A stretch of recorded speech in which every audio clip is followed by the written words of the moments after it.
एक बार की बात है, एक घने जंगल में एक विशाल हाथी रहा करता था। वह बेहद शांत और सभी जानवरों का रक्षक था। लेकिन जंगल के बाहर बसे एक छोटे गांव के लोग उसे शिकार करने की योजना बना रहे थे। एक दिन गांव के शिकारी जंगल में आए और उस हाथी पर हमला कर दिया। हाथी घायल होकर नदी के पास गिर पड़ा।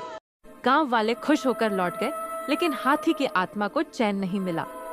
कुछ हफ्तों बाद उस गांव में अजीब घटनाएं होने लगी। रात के अंधेरे में लोगों को हाथी की चिंगार सुनाई देती। किसी का खाना गायब हो जाता तो किसी के खेत उजड़ जाते।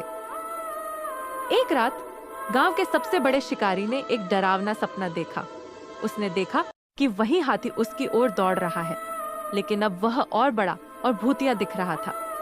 सुबह उठते ही उसने अपने साथियों को सब बताया। सभी डर गए और जंगल में जाकर हाथी की क्षमा मांगने का निर्णय लिया। जब वे जंगल पहुंचे तो देखा कि उस हाथी की विशाल मूर्ति वहां खड़ी थी। पास ही उसकी हड्डियां पड़ी थीं। ऐसा लगा जैसे मूर्ति की आंखें उन्हें घूर रही हों। उन्होंने माफी मांगी, लेकिन तभी हवा में एक गूंज उठी, जो जंगल के नियम तोड़ते हैं उन्हें जंगल माफ नहीं करता। उसके बाद से गांव के लोगों ने कभी जंगल के जानवरों को नुकसान नहीं पहुंचाया। लेकिन आज भी रात के अंधेरे में लोग कहते हैं कि हाथी की आत्मा जंगल में घूमती है।